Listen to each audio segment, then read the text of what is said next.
Leybourne Animal Centre is one of 17 RSPCA rehabilitation centres in England and Wales. Laura has been a volunteer here for 20 years. There are times at work when you come in and you can be angry or get sad, but then you just have to sort of think that these animals are here now and there's so much that you can do for them. So actually it's times like that I do thank God that he's given me that opportunity to be able to sort of look after the animals. Animals just mean so much just to so many people. They're such a valuable part of our lives, and I couldn't see my life without animals.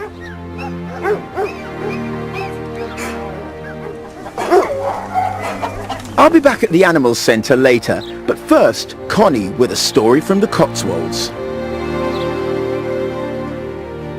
This is Wootton Under Edge. For 300 years, the town has had a lively Baptist congregation, here at Wootton Baptist Church. The church building stood firm for centuries, but needed extending. The congregation's problem was how to afford it, so they're doing it themselves.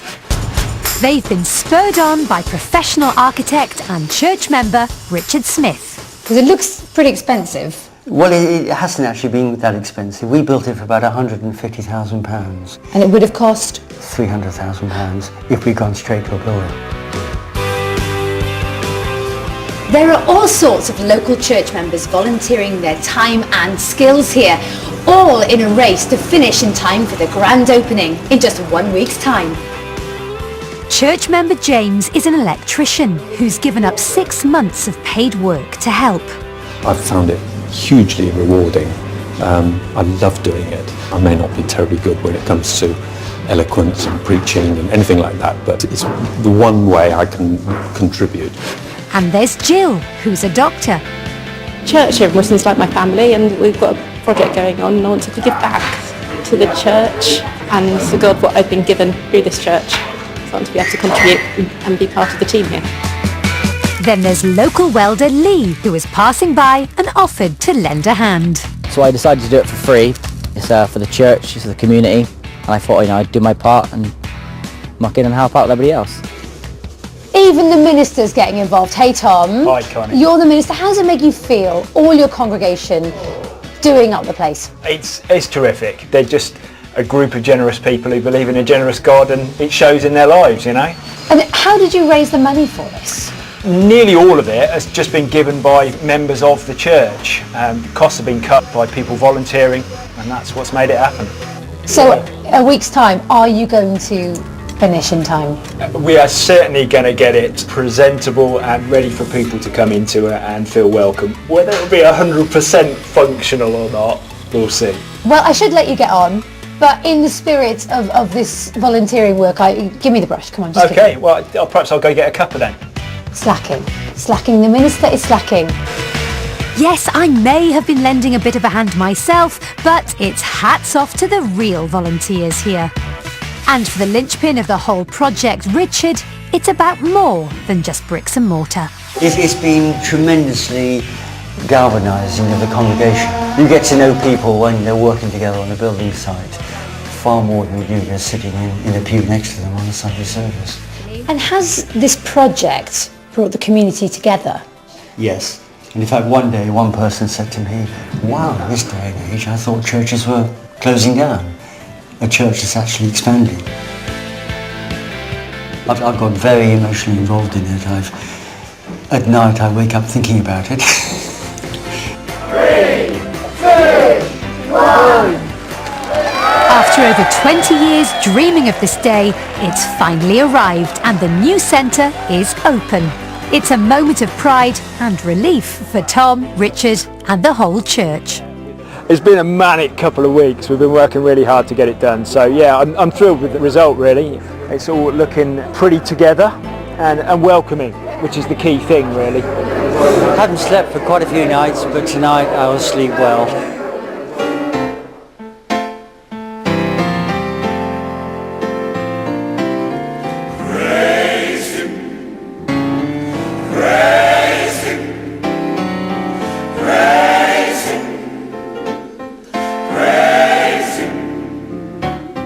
Jesus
Being a Christian in some parts of the world can be difficult and in others extremely dangerous.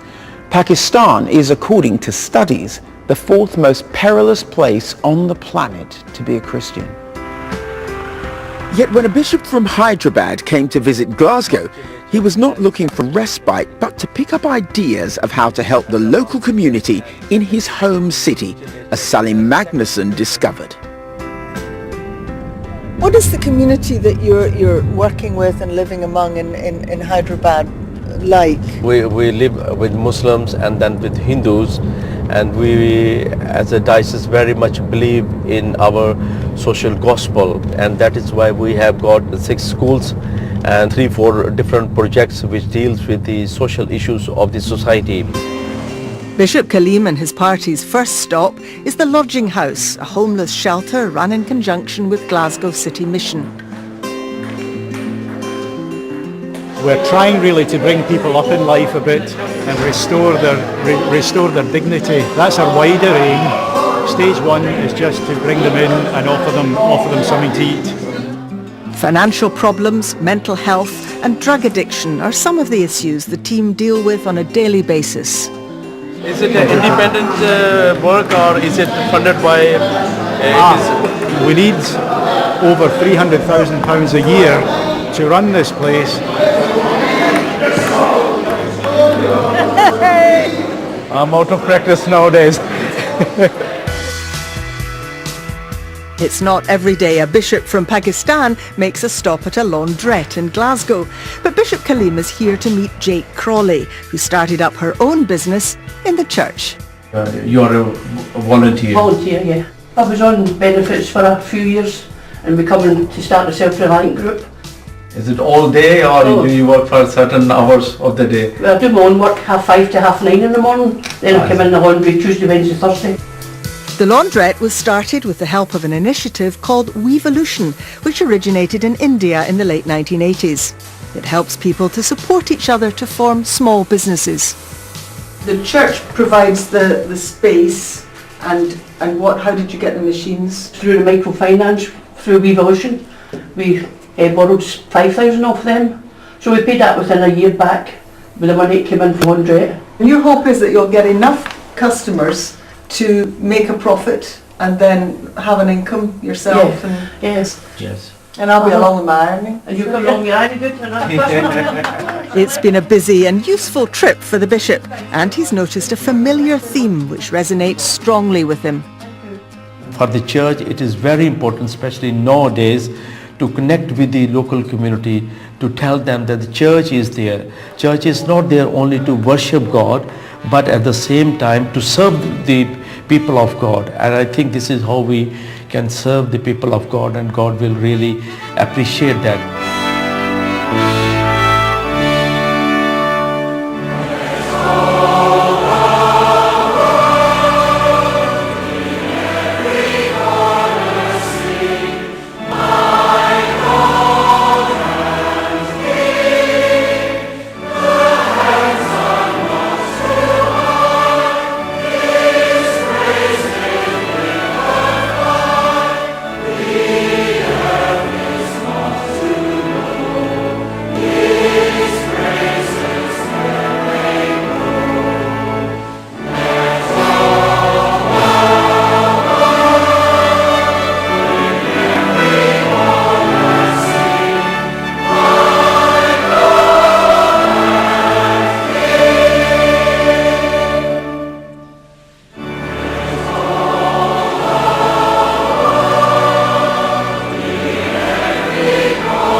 Today, St. George's flag is fluttering from English rooftops in celebration of the feast day of England's patron saint. According to myth, he's a celebrated dragon slayer, but to Christians, he's also a martyr. The hymn most associated with St. George will have been sung today in churches up and down the English shires. Written by the poet William Blake, it is, of course, Jerusalem.